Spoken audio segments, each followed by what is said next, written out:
Hello and welcome you all to श्रीजीआईएस। मेरा नाम है सत्येंद्र सिंह तोमर। आज हम करंट अफेयर्स महा रिवीजन सीरीज का ये थर्ड लेक्चर रिकॉर्ड करने वाले हैं। इस लेक्चर में हम लोग most important to topics cabinet committee and NITI Aayog, इन दोनों को पढ़ने जा रहे हैं और इन दोनों ही टॉपिक्स पर हम कम से कम 8 से 10 क्वेश्चन डिस्कस करने वाले हैं। राइट, तो एक रिक्वेस्ट है आप लोगों से कि जो भी आप लोग देख रहे हैं इस लेक्चर्स को, तो ज़्यादा से ज़्यादा शेयर करिए और सब्सक्राइब ज़रूर करिएगा, है ना। चलिए, तो हम लोग बिना टाइम वेस्ट करे ये टॉपिक स्टार्ट करते हैं। जैसा कि आपकी स्क्रीन पर दिख रहा है कैबिनेट कमिटीज़, यहाँ हम 2 से 3 जनरली सारी टॉपिक कमिटीज़ को देखने वाले हैं, लेकिन जो मोस्ट इम्पोर्टेंट कमिटीज़ हैं जो न्यूज़ में रही हैं उनको हम लोग डिस्कस करने वाले हैं ना। तो सबसे पहले देखते हैं कि कैबिनेट कमेटी के रिगार्डिंग क्या की एस्पेक्ट्स हैं, उनको हम लोग देखने वाले हैं। कैबिनेट कमिटीज़ ये एक्स्ट्रा कॉन्स्टिट्यूशनल कमिटीज़ होती हैं, राइट। इनका संविधान में कोई भी जिक्र नहीं होता, बेसिकली संविधान में ये मेंशन नहीं है हमारे में। और ये ट्रांजैक्शन ऑफ बिजनेस रूल 1961 इसके अंतर्गत इनको कॉन्स्टिट्यूट किया जाता है। तो हमेशा सबसे पहली चीज़ याद रखना है कि ये एक्स्ट्रा कॉन्स्टिट्यूशनल मैकेनिज्म है, right, extra constitutional in nature है और इनको ट्रांजैक्शन ऑफ बिजनेस रूल 1961 के तहत इनको कॉन्स्टिट्यूट किया जाता है। यहाँ पर कैबिनेट कमेटी भी 2 तरह की होती है, आपको याद रखना है कि स्टैंडिंग कमेटी और एडहॉक कमेटी होती है। कुछ कमेटी परमानेंट नेचर की हैं, जैसे है ना, जैसे कैबिनेट कमेटी ऑन सिक्योरिटी है, तो ये कमेटी कैसी है, ये स्टैंडिंग कमेटी है ना। तो यहाँ पर ये चीज़ आपको ध्यान रखना है कि पार्लियामेंट्री कमिटीज़ और स्टैंडिंग कमेटी भी दोनों ही अगर देखें तो स्टैंडिंग और एडहॉक दोनों ही नेचर की होती है। थर्ड ये है, देखिए जब स्टेटमेंट आपसे पूछा जाएगा तो स्टेटमेंट में रहता है कि सभी पार्लियामेंट्री कमिटीज़ का जो नंबर है, नॉमेनक्लेचर है या कंपोजिशन एक जैसा दिखाई देता है। अगर स्टेट में आपको जनरलाइज्ड जो क्वेश्चन पूछेगा तो आपसे ध्यान रखना है आपको कि वो क्या करेगा आपसे। यहाँ पर आप देखेंगे ना, their number, nomenclature and composition vary from time to time. ये आपको ध्यान रखना है कि सभी कमिटीज़, इसका मतलब ये है कि कमिटीज़, किसी कमिटी में 3 मेंबर होंगे, किसी में 5 मेंबर होंगे, किसी में 8 मेंबर्स होंगे, है ना। डिपेंड करता है कि वो कमिटी कौन सी है, राइट। ये आपको ध्यान रखना। सॉरी। नेक्स्ट अगर हम बात करते हैं इसकी, they are based on the principle of division of labour and effective delegation. ये मोस्ट इंपॉर्टेंट है, यहाँ से भी आपको स्टेटमेंट बेस्ड क्वेश्चन बनने की संभावना रहती है। तो यहाँ स्टेटमेंट बना सकता है वो आपको कि किस प्रिंसिपल पर ये आधारित होती है बेसिकली। तो division of labour and effective delegation, ठीक। The composition of cabinet committee in India can range from 3 to 8 members. जैसा हमने ऊपर यहाँ पे देखा कि देने के नंबर, नॉमेनक्लेचर एंड कंपोजिशन वो वेरी करता है ना।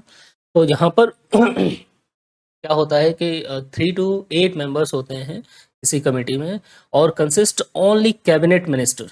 ये आपको विशेषकर ध्यान रखना है कि इसमें केवल कैबिनेट कमिटी जो मिनिस्टर्स होते हैं वही इसके मेंबर्स, ये आपको ध्यान रखना है ना। कैबिनेट मिनिस्टर्स ही जनरली। और क्या होता है कि अगर किसी मिनिस्टर को उनको सपोज दैट बुलाना है उस मीटिंग में, इम्पोर्टेंट है सपोज दैट, तो उसको वो क्या करते हैं, कॉल भी करते हैं। तो नॉन कैबिनेट मिनिस्टर्स को भी इसमें इंक्लूड करते हैं, है ना। ये आपको ध्यान रखना है, राइट।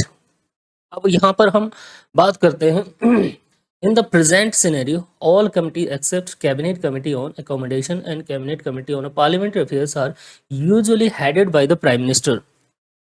2 कमेटी को छोड़ के, है ना, cabinet committee on accommodation and cabinet committee on parliamentary affairs, ये 2 कमेटी हैं जिन्हें अदर कोई कैबिनेट मिनिस्टर इसको चेयर करता है। जनरली सारी कैबिनेट का जो कमिटीज़ हैं उनको कौन हेड करता है, चेयर करता है, प्रधानमंत्री, है ना।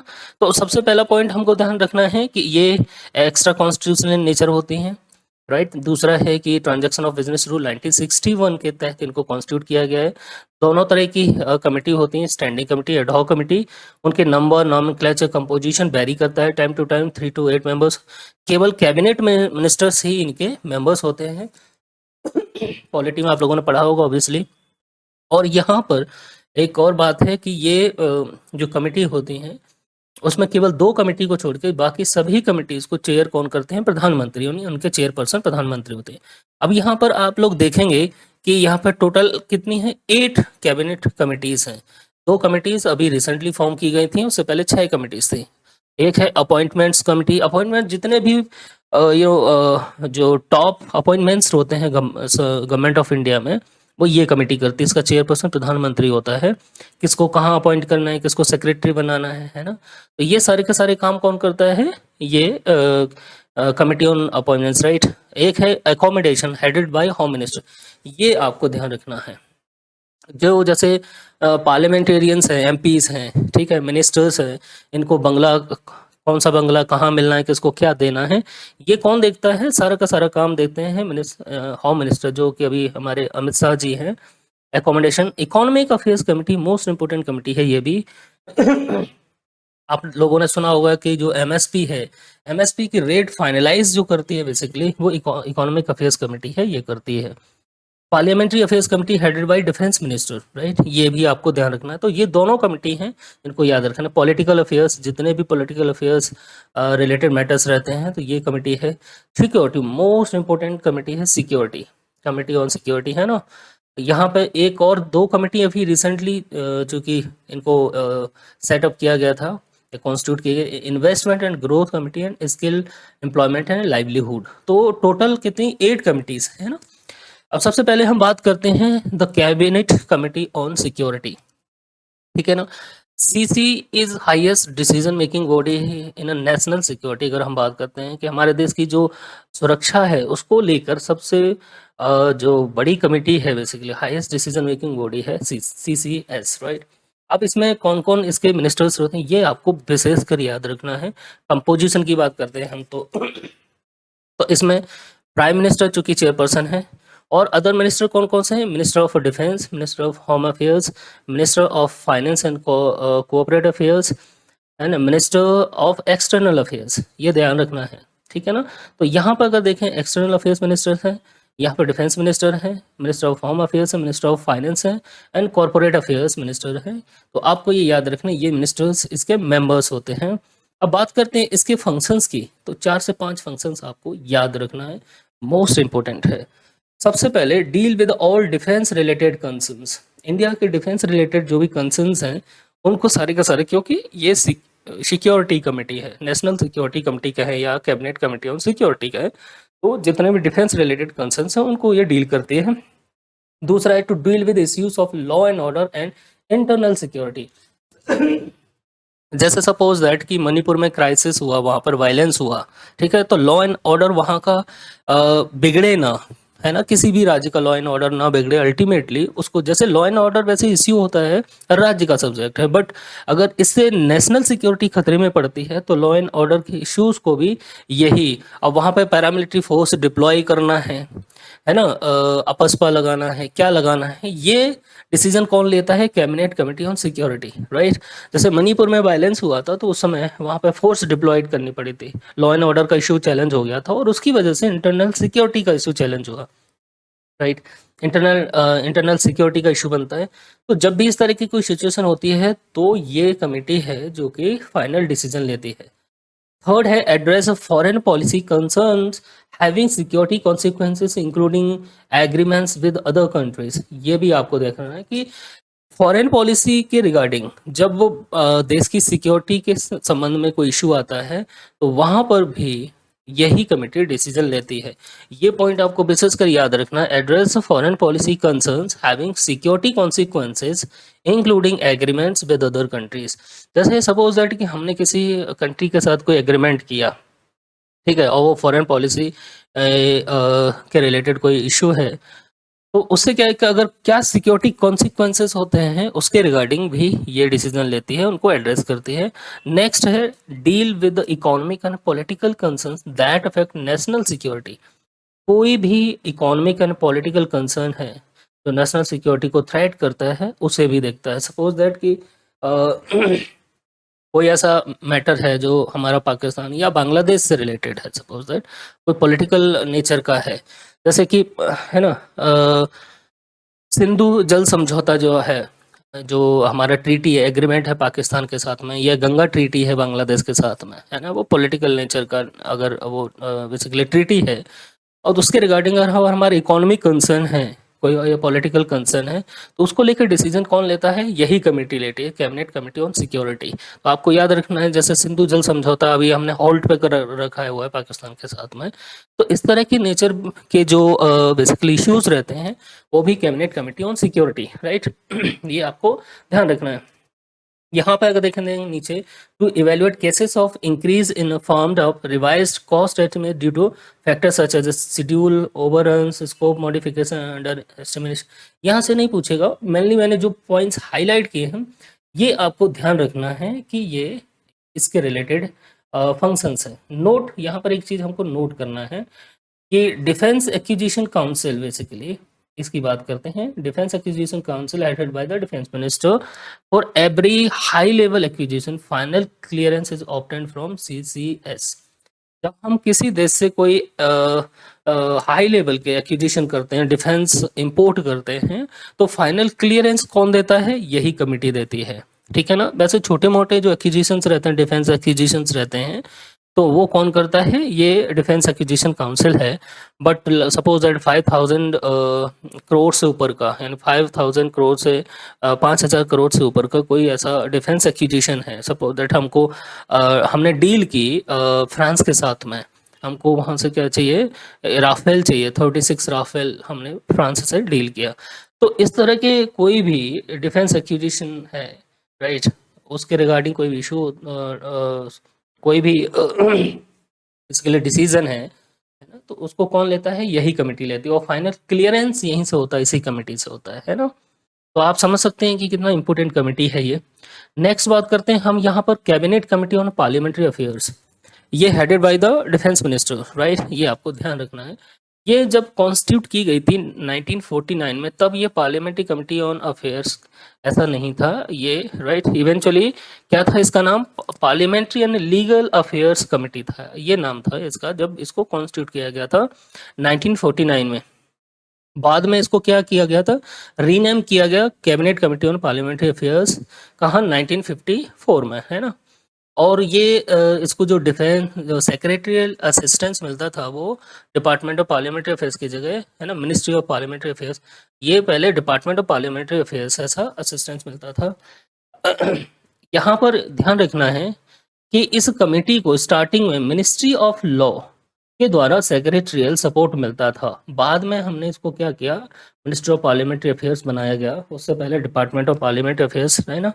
तो आपसे यहाँ से प्रश्न बन सकता है, यहाँ से स्टेटमेंट दे सकता है कि प्रायर टू 1954 या स्टार्टिंग में, at the beginning, cabinet committee on parliament affairs जो है ना, ये है ना, इसको बेसिकली किसके अंतर्गत है? अभी पार्लियामेंट अफेयर्स मिनिस्टर के अंतर्गत। इसको मिनिस्ट्री ऑफ लॉ की जगह हो सकता है मिनिस्ट्री ऑफ फाइनेंस ऐसा कर दे, प्रोवाइडेड सेक्रेटरियल सपोर्ट, है ना। तो ये आपको ध्यान रखना है। बाद में डिपार्टमेंट ऑफ पार्लियामेंट अफेयर्स ऐसा किया गया, ठीक। अब इसके फंक्शंस देखते हैं हम लोग। The following functions have been assigned to the cabinet committee on parliamentary affair.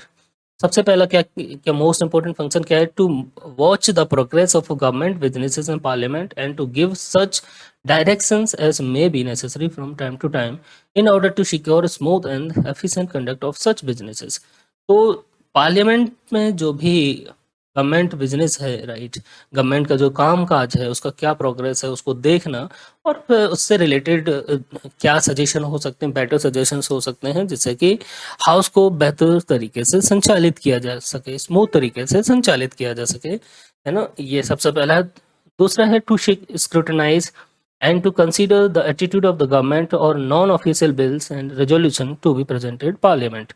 तो ये आपको यहाँ पर ध्यान रखना है कि जो गवर्नमेंट या नॉन ऑफिशियल बिल्स जो रहते हैं, नॉन गवर्नमेंट बिल्स रहते हैं, यानी प्राइवेट मेंबर्स बिल रहते हैं, उनको कंसीडर करना, उनको स्क्रूटनाइज करना, जो कि पार्लियामेंट को बाद में इनको देना होता है, तो उस पर कंसीडर करना।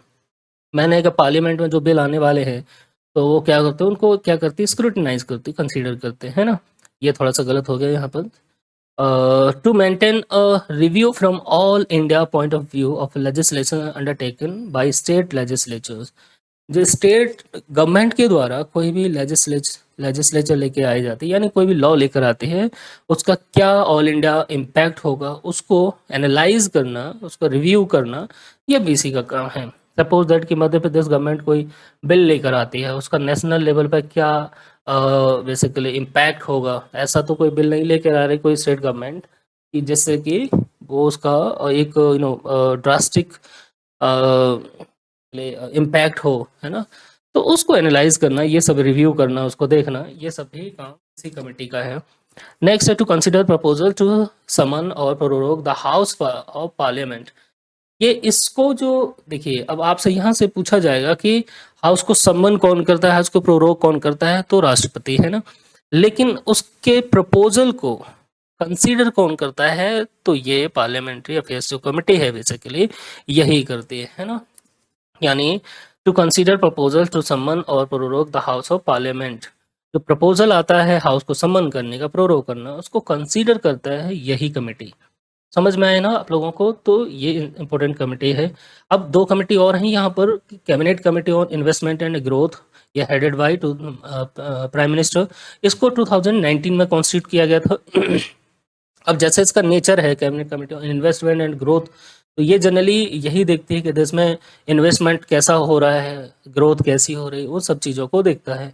और जो इन्वेस्टमेंट है 1000 करोड़ से ऊपर का, है ना, कोई ऐसा प्रोजेक्ट है कि वो की प्रोजेक्ट है ना, उसके इम्प्लीमेंटेशन में कोई बाधा आ रही है, नहीं आ रही, टाइम बाउंड तरीके से बेसिकली इम्प्लीमेंटेशन हो रहा है या नहीं हो रहा है किसी प्रोजेक्ट का, उस प्रोजेक्ट को बेसिकली ये कमेटी क्या करती है, वॉच करती है।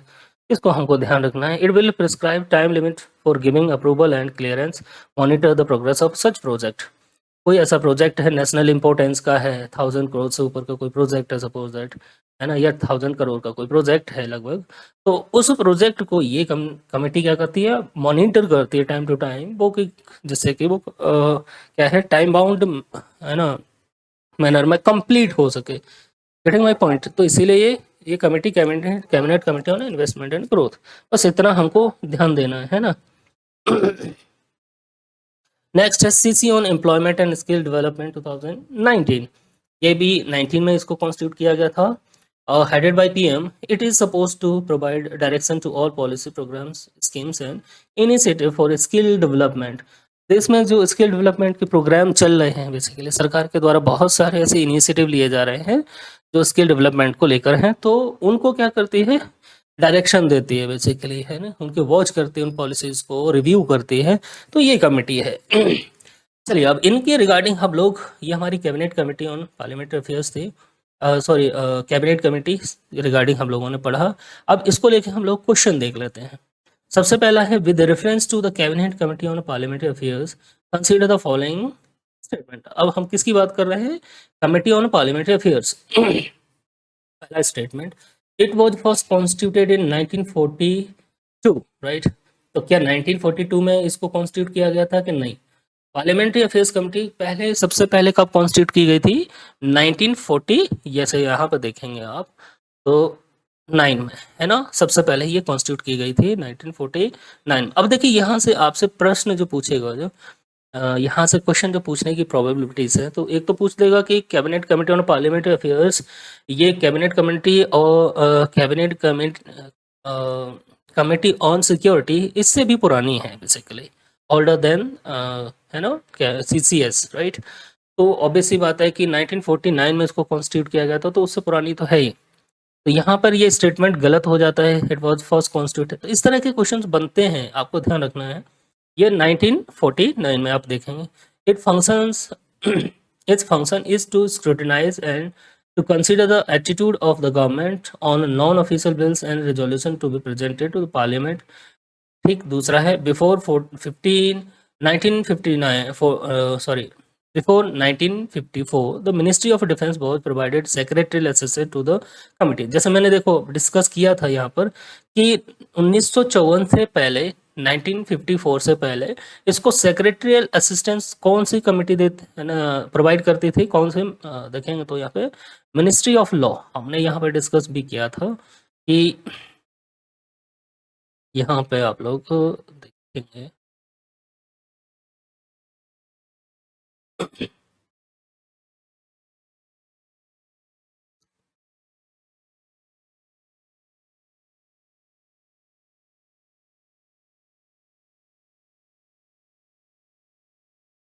यस, देखिए, cabinet committee on parliament affairs यहाँ पे देखेंगे तो ministry of law provided secretarial support to the committee prior to 1954, यानी 1954 से पहले मिनिस्ट्री ऑफ लॉ इसको बेसिकली सेक्रेटरियल सपोर्ट प्रोवाइड करती थी। तो ये थर्ड स्टेटमेंट गलत हो जाता है, हमारा पहला स्टेटमेंट गलत हो जाता है यहाँ पर। अब यहाँ पर हम लोग आंसर देखेंगे क्या होगा।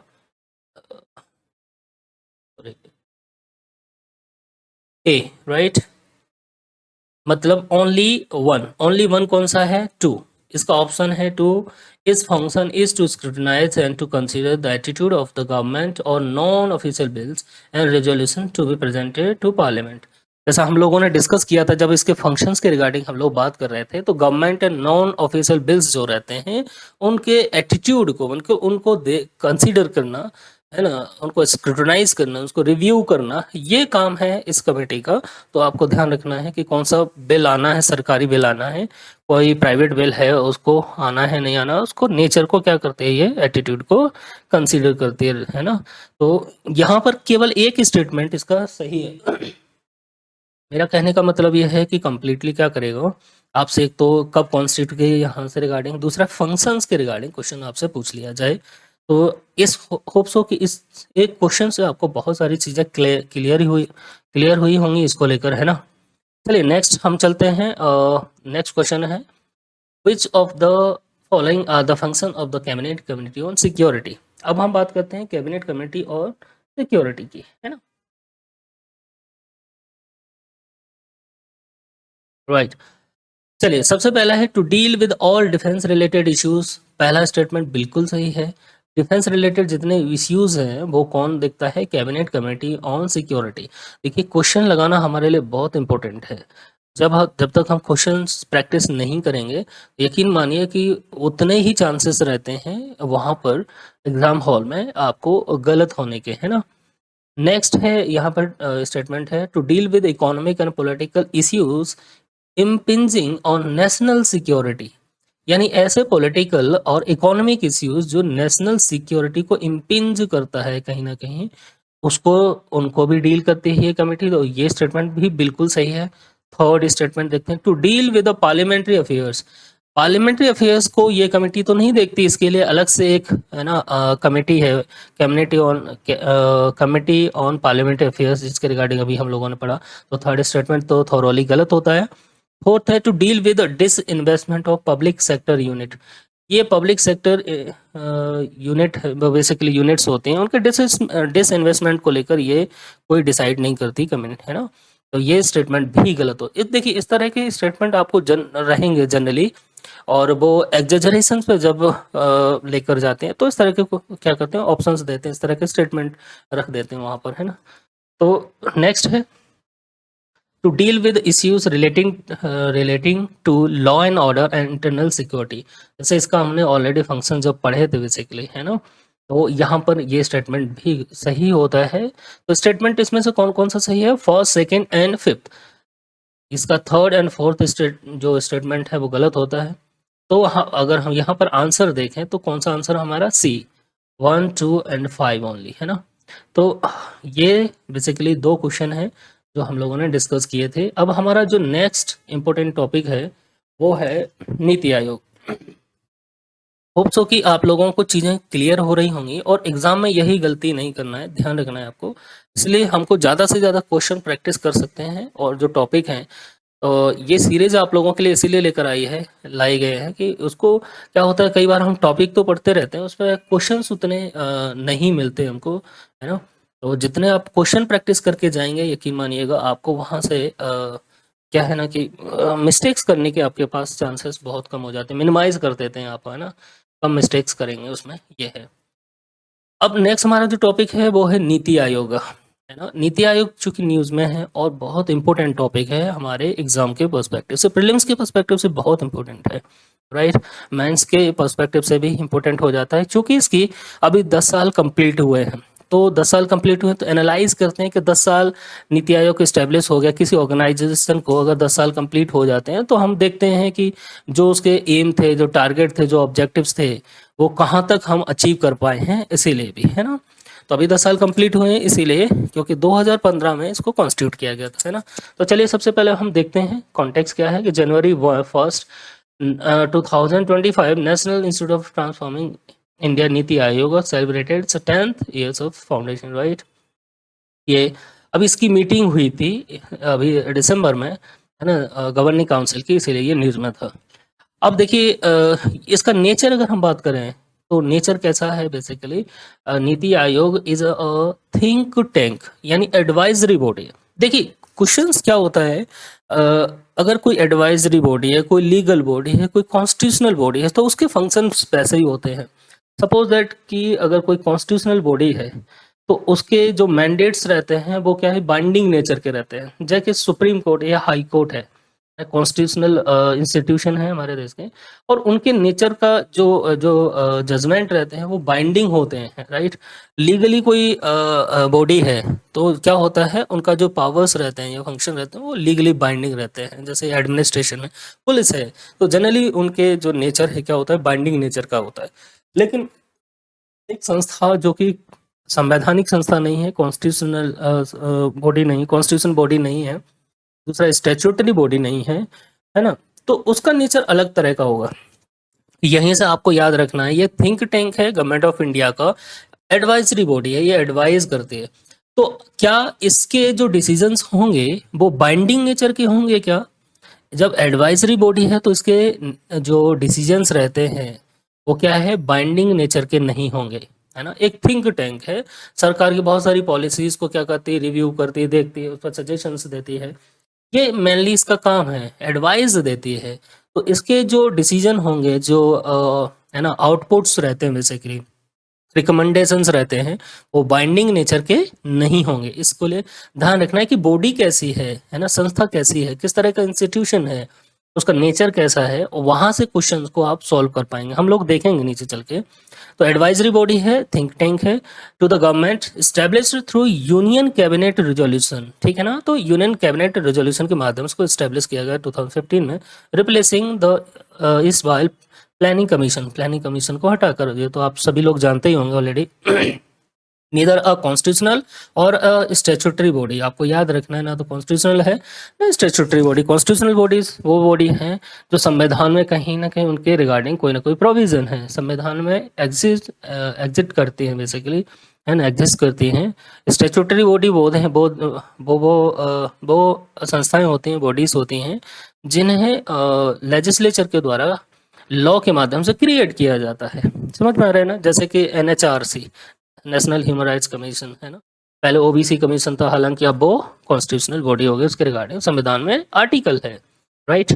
अब इनके ट्विन मैंडेट्स हैं, यहीं से क्वेश्चन बनेंगे, आप लोग हम देखेंगे। To oversee the adoption and monitoring in the SDGs in the country, जो सस्टेनेबल डेवलपमेंट गोल्स हैं उनको मॉनिटर करना, उनको अडॉप्ट करना, ये सारे के सारे काम कौन करता है, ये कमेटी करती है ना। Promote competitive and cooperative federalism, ये दूसरा ये है कि क्या करते हैं, ये कॉम्पिटिटिव एंड कोऑपरेटिव फेडरलिज्म को प्रमोट करते हैं। देखिए यहीं से आप क्वेश्चन बनेंगे, क्वेश्चन कैसे बनेंगे आप लोगों को ध्यान रखना है कि जैसे सपोज दैट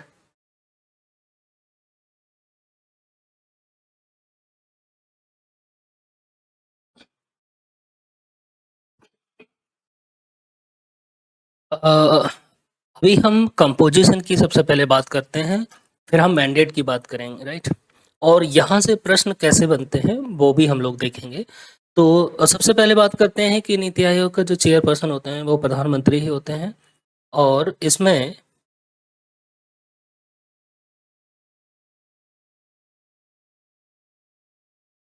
नीति आयोग की गवर्निंग काउंसिल, राइट, यहाँ से क्वेश्चंस पहले ही ऑलरेडी पूछ लिए हैं, फिर भी एक बार आप लोग देख लीजिए, और देखा ही होगा PM इसके चेयरपर्सन होते हैं, गवर्निंग काउंसिल।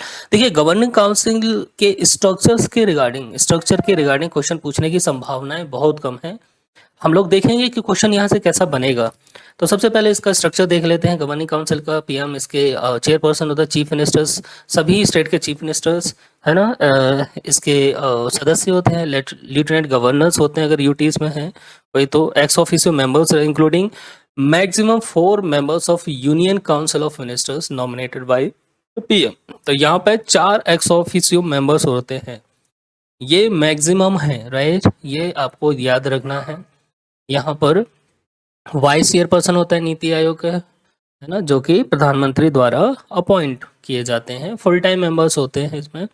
स्पेशल इनवाइटीज रहते हैं 8 स्पेशल इनवाइटीज, जो कि एक्सपर्ट्स होते हैं, स्पेशलिस्ट होते हैं, प्रैक्टिशनर्स होते हैं, उनके अपने अपने डोमेन में, है ना, नॉलेजेबल व्यक्तिज बेसिकली, उनको नॉमिनेट किया जाता है प्रधानमंत्री के द्वारा। तो आप ये देखें गवर्निंग काउंसिल का जो स्ट्रक्चर है उसमें आपको याद क्या रखना है, रखने वाली चीज़ है प्रधानमंत्री वो चेयरपर्सन रहते हैं, ये सब याद नहीं रखना है। ज़्यादा से ज़्यादा क्या याद रखना है केवल कि इसमें maximum 4 union council of minister के जो मेंबर्स रहते हैं बेसिकली, यानी मिनिस्टर्स रहते हैं, कैबिनेट मिनिस्टर्स रहते हैं, प्रधानमंत्री द्वारा नॉमिनेटेड रहते हैं, और 8 स्पेशल इन्वाइटीज रहते हैं। दूसरा बात करते हैं रीजनल काउंसिल्स भी होती हैं नीति आयोग की, और इस रीजनल काउंसिल का भी चेयरपर्सन प्रधानमंत्री ही होता है। उसी के द्वारा सब जो भी मीटिंग्स हैं वो कन्वीन की जाती हैं, है ना। और ये स्पेसिफिक टेन्योर के लिए बेसिकली इनको फॉर्म किया जाता है। जब इश्यू को एड्रेस कर लिया जाता है तो वो सीज्ड हो जाती हैं, है ना। तो ध्यान रखना है आपको, इसमें उस पर्टिकुलर रीजन के जो चीफ मिनिस्टर्स रहते हैं उनको इंक्लूड किया जाता है एज ए मेंबर के रूप में। एक इसमें चीफ एग्जीक्यूटिव ऑफिसर होता है, वो प्रधानमंत्री द्वारा अपॉइंट किया जाता है, उसका टेन्योर फिक्स रहता है। और जो सेक्रेटरी लेवल का, गवर्नमेंट ऑफ इंडिया में सेक्रेटरी लेवल का कोई एक अधिकारी होगा, यहाँ पर ऑफिसर होगा, उसको यहाँ पे चीफ एग्जीक्यूटिव ऑफिसर बनाया जाता है। जैसे रीजनल काउंसिल में सपोज दैट 4 से 5 राज्यों को मिला के रीजनल काउंसिल बनाई जाती है ना, तो उसको भी चेयर कौन करता है, प्रधानमंत्री। उसमें सीएम भी रहते हैं, है ना। ये आपको ध्यान रखना है। और ये स्पेसिफिक टेन्योर के लिए कोई इशू है उसको रिजॉल्व करना है। सपोज जैसे नॉर्थ ईस्ट है, नॉर्थ ईस्ट में कोई इशू है तो नॉर्थ ईस्ट की जितनी 7 स्टेट्स हैं उनको मिला के एक रीजनल काउंसिल बनाई गई, है ना। इस तरीके से रहते हैं, जैसे जोनल काउंसिल है ना, वैसे ही रीजनल काउंसिल्स भी रहते हैं यहाँ पे नीति आयोग में। अब यहाँ पे इनके रोल एंड इनिशिएटिव्स के रिगार्डिंग बात करते हैं, तो सबसे पहली बात हमको ध्यान रखना है कोऑपरेटिव फेडरलिज्म। इसका कोर जो सिद्धांत है वो इसका क्या है, cooperative federalism and competitive federalism. इसके बारे में हम लोग डिटेल में भी बात करेंगे, ठीक है, कैसे ये कोऑपरेटिव फेडरलिज्म को, कॉम्पिटिटिव फेडरलिज्म को प्रमोट करता है नीति आयोग, वो भी देखें। फुल टाइम ऑर्गेनाइजेशनल फ्रेमवर्क को अब बात करते हैं। चेयरपर्सन यहाँ पे चुनते नीति आयोग के जो है चेयरपर्सन प्रधानमंत्री हैं, वाइस चेयरपर्सन होते हैं appointed by the prime minister, और ही और she enjoys the rank of cabinet ministers, right. इनकी जो रैंक होती है बेसिकली वाइस चेयरपर्सन की, जैसे अभिकांत जी करके थे उस समय, है ना, कैबिनेट मिनिस्टर की रैंक के होते हैं। Full time members they enjoy the rank of minister of state. Part time members maximum 2 from leading universities research, ये भी है। एक्स ऑफिसो मेंबर्स रहते हैं, जैसे कि हमने देखा कि 4 यूनियन कैबिनेट जो मिनिस्टर्स हैं बेसिकली काउंसिल मिनिस्टर, वो यहाँ पे रहते हैं, 4 मेंबर रहेंगे।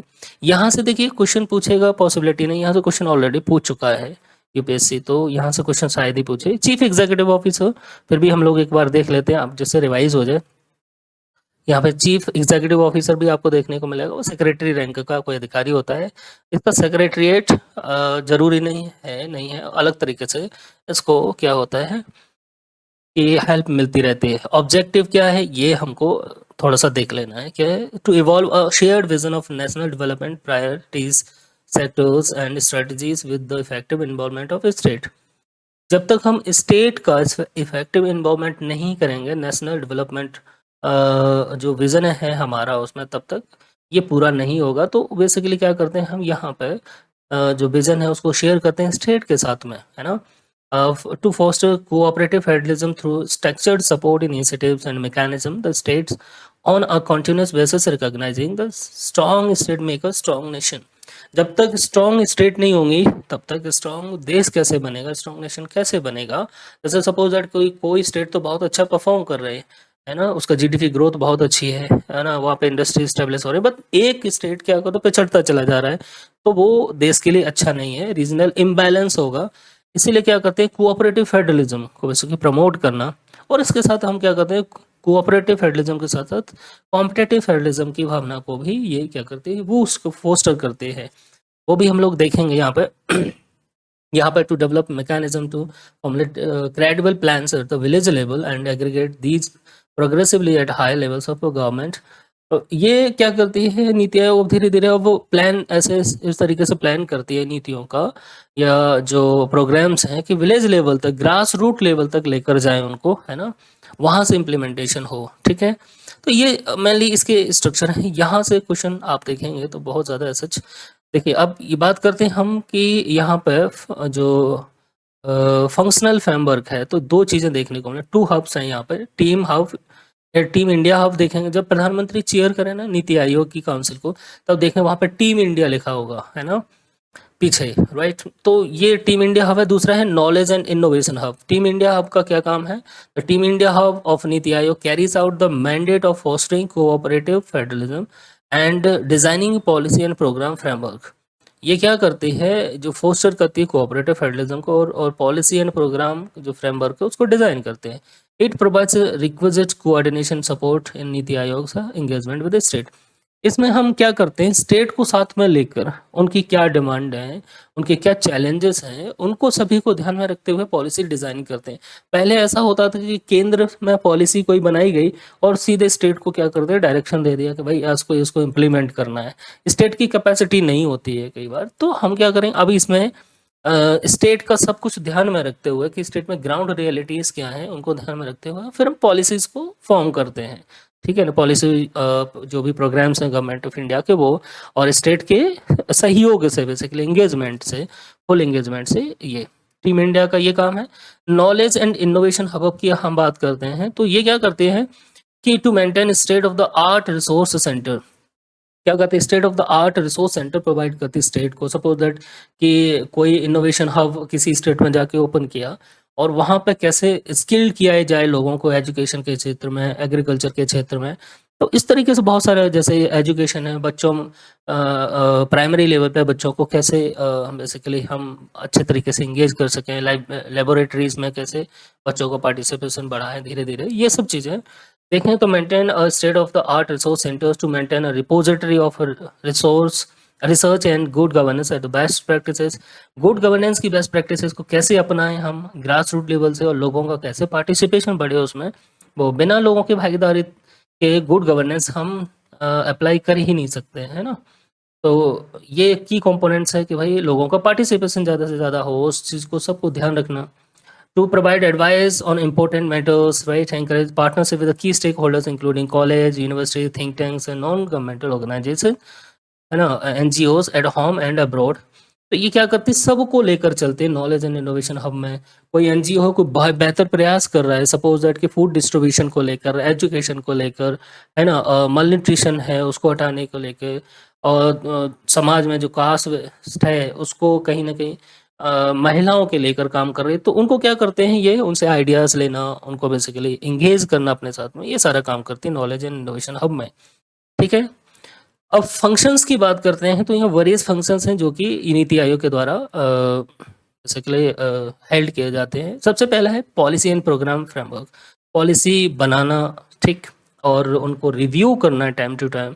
नीति Aayog provides a policy and programme framework to guide the centre and state government in formulating and implementing policy and programmes for national and state development. ठीक है, कि राज्य और देश दोनों के डेवलपमेंट के लिए ऐसी पॉलिसीज एंड प्रोग्राम्स बनाना, उनको इम्प्लीमेंट करवाना, और उनको रिव्यू करते रहना टाइम टू टाइम कि भाई ये पॉलिसी जो चलाई हमने, सपोज दैट कि मेक इन इंडिया है ना, स्वच्छ भारत अभियान है, तो उसका क्या इम्पैक्ट पड़ रहा है ग्राउंड लेवल पर जाके, राज्यों के साथ कोऑपरेट करते हैं बेसिकली, वहाँ से इनपुट्स लेना, है ना, ये सब है। दूसरा है cooperative and competitive federalism, most important है। NITI Aayog promotes spirit of cooperative and competitive federalism where states work together and also compete to promote best practices and innovations। ये क्या करते हैं कि ये दोनों को एक साथ में लेके चलते हैं। जहाँ कोऑपरेटिव की कोऑपरेशन की ज़रूरत है वहाँ कोऑपरेशन, जहाँ कंपटीशन के, जैसे कि सपोज दैट हम बात करते हैं कि बहुत सारी स्टेट आप लोगों ने देखा होगा कि ऐसी समिट ऑर्गेनाइज करते हैं, इन्वेस्टमेंट समिट ऑर्गेनाइज करते हैं। तो जो इन्वेस्टर्स हैं उनको बुलाया जाता है, भाई आइए, उत्तर प्रदेश है, महाराष्ट्र है, मध्य प्रदेश में आपने देखा होगा इंदौर में या लखनऊ में या महाराष्ट्र पुणे में या मुंबई में ऐसी इन्वेस्टमेंट समिट ऑर्गेनाइज करते हैं स्टेट कि आइए हम आपको बेहतर फैसिलिटीज़ प्रोवाइड करेंगे, है ना। जो इन्वेस्टर्स हैं क्या-क्या रियायत देंगे, तो इन्वेस्टर्स वहाँ पे क्या करेंगे, इन्वेस्ट करें। ये क्या करते हैं, एक हेल्दी कंपटीशन होता है इस राज्यों के बीच में, ज़्यादा से ज़्यादा राज्य। और अब राज्यों के बीच में एक होड़ हो गई है कि कौन कितना बेहतर इनोवेशन पे ध्यान दे रहा है, कौन सा राज्य, महाराष्ट्र है, उत्तर प्रदेश है या मध्य प्रदेश है। और फिर दूसरा, और कौन सा राज्य कौन सी बेस्ट प्रैक्टिसेस कर रहा है, उनको सारे अन्य राज्यों के साथ में क्या करते हैं हम, बेसिकली शेयर करते हैं जो भी बेस्ट प्रैक्टिसेस है। सपोज दैट कि जो म्यूनिसिपल वेस्ट है ना, उसको कौन सा सिटी, कौन सा राज्य सबसे बेस्ट तरीके से उसको प्रैक्टिस करता है, फिर अन्य राज्यों में भी वो अप्लाई करते हैं, सीखने के लिए आते हैं बहुत सारे जो प्रोफेशनल्स हैं। जैसे इंदौर है, इंदौर इतने लंबे समय से लगातार सबसे क्लीनेस्ट सिटी के रूप में अवार्ड किया जाता है। तो वो कौन-कौन सी ऐसी प्रैक्टिस हैं जो इंदौर की म्युनिसिपल कॉर्पोरेशन, वहाँ का एडमिनिस्ट्रेशन बेसिकली इसको अपनाता है। ये सब सारी चीज़ें भी कोऑपरेटिव कॉम्पिटिटिव फेडरलिज्म में हम देखेंगे आगे चल के। और भी मॉनिटरिंग, यहाँ से क्वेश्चन कैसे बनेंगे वो हमारे लिए इंपॉर्टेंट है। मॉनिटरिंग एंड इवैल्यूएशन क्या करती है, मॉनिटर करती है प्रोग्राम्स को, पॉलिसीज़ को, ठीक है। उनको इवैल्यूएट करती है कि कहाँ कमी है, क्या है, जैसे, और रिव्यू करके फिर उनकी इफेक्टिवनेस पर काम करती है, उनको फीडबैक प्रोवाइड करना, रिकमेंडेशंस देना, ये मेनली काम है। थिंक टैंक है, ऑब्वियस सी बात है, नॉलेज एंड इनोवेशन हब है ये गवर्नमेंट ऑफ इंडिया का, तो ये सब भी देखने को मिलता है। अब यहाँ पे गाइडिंग प्रिंसिपल क्या है, ये ऐसे ध्यान देने का ज़रूरत नहीं। Antyodaya, inclusion, village, demographic dividend, peoples participation, governance, sustainability, ये नहीं, 7 पिलर्स हैं, आपको ध्यान रखना है, थोड़ा बहुत तो रखिए। और प्रो पीपल, ये मेंस के लिए इंपॉर्टेंट हो जाता है। Pro people, pro activity, participation, empowering, inclusion of all, equality, transparency, ये क्या है, मेंस के लिए, आपके लिए इंपॉर्टेंट हो जाता है ये। यहाँ पर हम रोल ऑफ नीति आयोग, strategic and long term planning, अब यहाँ पे बात करते हैं कि ये क्या करती है, लॉन्ग टर्म प्लानिंग पे ज़्यादा ध्यान देती है। 5 साल का प्लान बनाना है, 10 साल का, 15 साल का, 15 ईयर्स की क्या करना है, हमको प्लानिंग करना है, उसको ध्यान देना। फोस्टरिंग कोऑपरेटिव फेडरलिज्म कैसे फोस्टर करता है, प्रमोटिंग कॉम्पिटिटिव फेडरलिज्म, ये भी देखेंगे अभी हम डिटेल। और यहाँ से क्वेश्चन बनने की संभावनाएं, जो पॉसिबिलिटीज़ हैं, वो यहाँ से, इस एरिया से हैं। वो कैसे है हम लोग देखेंगे यहाँ पे। पॉलिसी एडवाइस करते हैं, ऑब्वियस बात है, monitoring and evaluation, promotion, innovation of entrepreneurship, inclusive development. अब देखिए, नीति आयोग एंड कोऑपरेटिव फेडरलिज्म, अब ये कैसे कोऑपरेटिव फेडरलिज्म को बेसिकली प्रमोट करता है ना, इंडिया में, ये हमको देखना है। यहाँ पर देखिए, 7 स्टेप्स टेकन बाय नीति आयोग टू प्रमोट कोऑपरेटिव फेडरलिज्म। अब आपसे स्टेटमेंट में पूछा जाएगा कि विच ऑफ द फॉलोइंग, जो स्टेटमेंट है उसमें से पूछा जाएगा कि इनमें से ऐसे कौन कौन से स्टेप्स हैं जिससे कोऑपरेटिव फेडरलिज्म को प्रमोट किया जा सकता है भारत में, है ना, कि या इसका result as a cooperative federalism के रूप में होगा। सबसे पहले, meeting between the prime minister, cabinet ministers and all chief minister. अगर सपोज दैट सारे राज्य के चीफ मिनिस्टर, उसमें कैबिनेट मिनिस्टर्स भी हैं, प्रधानमंत्री भी हैं, बैठ के किसी एक एजेंडे पर काम करते हैं, है ना, तो इससे क्या होगा, पूरा जैसे किसी राज्य में कोई प्रॉब्लम है, किसी स्टेट में कोई प्रॉब्लम है ना, उसको हम शॉर्ट आउट कैसे करना है, उसको लेके क्या नीति हम बना सकते हैं, क्या पॉलिसीज फ्रेमवर्क बना सकते हैं। कोई राज्य है मनरेगा में पिछड़ता चला जा रहा है, मनरेगा में अच्छा नहीं कर पा रहा है, किसी राज्य में ड्रग मैनिक है, उसको हम कैसे शॉर्ट आउट कर सकते हैं, साइबर सिक्योरिटी, बहुत सारे ऐसे इश्यूज हैं, है ना, चैलेंजेस हैं पर्टिकुलर राज्य, एक रीजन को लेकर अगर हम बात करते हैं। दूसरा है कि राज्यों में कोई ऐसा पॉलिटिकली है ना इनिशिएटेड कोई ऐसा इशू ना हो, है ना। इन सब चीज़ों को हम कैसे शॉर्ट आउट करें, तो ये कैसे फोस्टर, तभी फोस्टर कर सकते हैं जब सभी प्राइम मिनिस्टर के साथ में उसमें कैबिनेट मिनिस्टर हैं और चीफ मिनिस्टर हैं, उनकी मीटिंग सभी की हो। तो एक प्लेटफॉर्म प्रोवाइड करता है जिसमें सभी के सभी हमारे जो पॉलिटिकल की फिगर्स हैं बेसिकली, वो आके वहाँ पे मैं बैठते हैं और डिस्कस करते हैं, राइट। चाय पे चर्चा होती है, राइट ना। जैसे आपने लोगों ने देखा होगा कि जब नीति आयोग की मीटिंग थी तो वहाँ पर जो आंध्र प्रदेश के चीफ मिनिस्टर थे, वहाँ पे तेलंगाना के चीफ मिनिस्टर थे, उनके साथ में प्रधानमंत्री मोदी और जो तमिलनाडु के चीफ मिनिस्टर हैं, उनके साथ प्रधानमंत्री मोदी बात कर रहे थे। तो बड़ा अच्छा सिनेरियो था उस समय। और वैसे देखेंगे तो पॉलिटिकली बेसिकली डिफरेंट व्यूज़ देखने को मिलते हैं। तो इससे क्या होता है कि जब इस तरह की पिक्चर्स आती हैं सारी देश में, तो हम कहीं न कहीं फोस्टर कर रहे होते हैं कोऑपरेशन को। तो आपको ये याद रखना है। दूसरा, सब group of chief minister on subject of national importance sharing best practices, इससे भी कोऑपरेटिव फेडरलिज्म प्रमोट होता है, इसको ध्यान रखना। सपोज दैट कि उत्तर प्रदेश वाटर मैनेजमेंट में बहुत अच्छा काम कर रहा है, एग्रीकल्चर में बहुत सारा इनोवेशन कर रहा है, और यही अगर मध्य प्रदेश वाले सीख के जाते हैं उत्तर प्रदेश से, और यही सेम बेस्ट प्रैक्टिसेस महाराष्ट्र के ऑफिशियल सीख के जाते हैं, महाराष्ट्र में उसको अप्लाई करते हैं कि हम कैसे वाटर मैनेजमेंट को अच्छा कर सकते हैं। या वाटर मैनेजमेंट अगर यहाँ का महाराष्ट्र में बहुत अच्छा है, तो कैसे जो वाटर स्कैसिटीज फेस कर रहे हैं जो अदर स्टेट हैं, वहाँ पर हम कैसे अच्छा सा कर सकते हैं। इससे क्या होता है कि अल्टीमेटली हम किसको फोस्टर करते हैं, कोऑपरेशन को फोस्टर कर रहे हैं, एक दूसरे को शेयर कर रहे हैं बेस्ट प्रैक्टिसेस। आप देखेंगे जब नीति आयोग के साइट पर जाएंगे तो वहाँ पे हर एक राज्य ने अपने यहाँ पर जो बेस्ट प्रैक्टिसेस हैं उसको शेयर करके रखा हुआ है। इससे क्या होता है, अल्टीमेटली अन्य राज्य सीखते हैं, अन्य राज्य के ऑफिशियल, जैसे राजस्थान के ऑफिशियल मध्य प्रदेश में आए, मध्य प्रदेश के जो ऑफिशियल्स हैं गवर्नमेंट की तरफ से, वो जाएंगे राजस्थान में कि वहाँ पे देखिए कि वो कैसे मैनेज करते हैं चीज़ों को, राइट। कोई पर्टिकुलर एक सब्जेक्ट है तो ऐसा। दूसरा है policy support and capacity development of state and union territory functionaries. जो फंक्शनरीज हैं उनको पॉलिसी सपोर्ट करना, उनकी कैपेसिटी बिल्डिंग करना, उनको सपोर्ट करना, जिससे वो बेहतर तरीके से वहाँ पे काम कर सकें।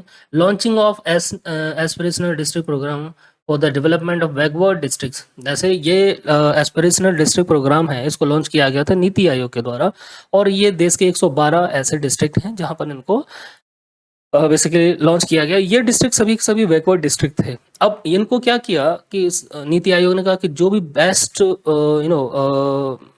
क्या कहते हैं बेस्ट परफॉर्म करेगा जो भी डिस्ट्रिक्ट, उसको अवार्ड दिया जाएगा। इससे क्या होता है, एक दूसरे से सीखते भी हैं। सपोज दैट कि एक पर्टिकुलर डिस्ट्रिक्ट है और उसने बहुत अच्छा परफॉर्म किया किसी इंडेक्स को लेकर, किसी सब्जेक्ट को लेकर, तो अन्य जो डिस्ट्रिक्ट हैं उनको देखा जाएगा भाई आप फेल क्यों रहे इसमें, तो बोले वहाँ से सीखे आप, उन्होंने कैसे इसको इम्प्लीमेंट किया। तो इससे क्या होता है, अल्टीमेटली कोऑपरेशन बढ़ता है ना।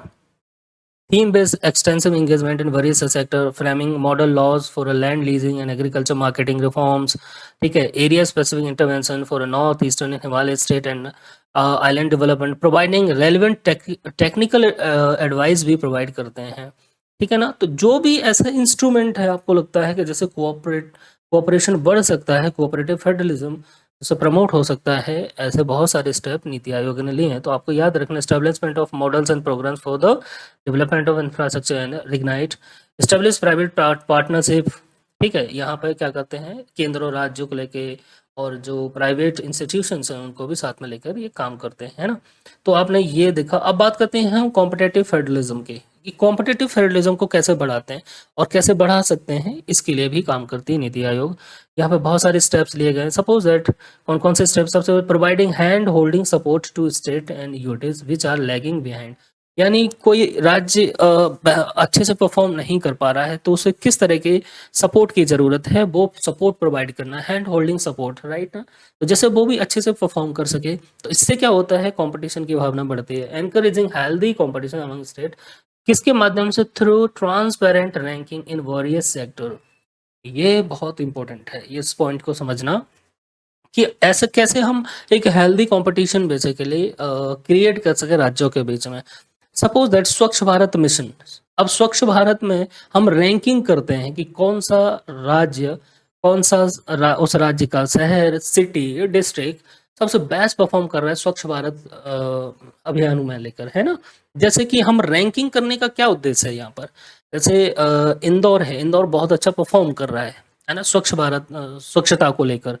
तो उससे क्या होगा कि हर बार अगर इंदौर को ये सबसे फर्स्ट रैंक मिलती है, सेकंड रैंक मिलती है, फर्स्ट रैंक मिलती है किसी शहर को, तो अन्य राज्यों पर भी प्रेशर बनता है। वहाँ के जो हेड ऑफ द स्टेट हैं, चीफ मिनिस्टर्स हैं, वो अन्य अपने जो उनके ऑफिशियल्स हैं उनसे बोलते हैं कि भाई इंदौर हर बार, इस बार हमारा नाम सेकंड पे तो आना ही चाहिए और फर्स्ट पे आना चाहिए, कोशिश करिए, है ना। तो इससे क्या होता है, कंपटीशन, एक हेल्दी कंपटीशन वो होता है ना। इस जैसे कि यहाँ पर लिखा है some prominent examples of indices launched by NITI Aayog, जैसे कि the school education quality index, SDG index, India innovation index. Suppose that कि यहाँ पर स्कूल एजुकेशन क्वालिटी इंडेक्स है। अब यहाँ पे कौन सा डिस्ट्रिक्ट बेस्ट प्रैक्टिसेस अपना रहा है इसके माध्यम से, और उसको रैंकिंग प्रोवाइड करे हर एक साल, है ना। नीति आयोग क्या करता है, रैंकिंग प्रोवाइड करता है। एसडीजी जो हमारे सस्टेनेबल डेवलपमेंट गोल्स हैं, उनमें कौन से जो गोल है उस पर कौन सा राज्य सबसे अच्छा परफॉर्म कर रहा है, कौन सा डिस्ट्रिक्ट सबसे अच्छा परफॉर्म कर रहा है, फिर रैंकिंग प्रोवाइड करते हैं एसडीजी में। इससे अल्टीमेटली होता क्या है कि कहीं ना कहीं हम कंपटीशन की भावना, हेल्दी कंपटीशन की जो फीलिंग्स है उसको प्रमोट कर रहे होते हैं। Development of view mechanism and capacity building frameworks in close collaboration with the various stake holders, right ना।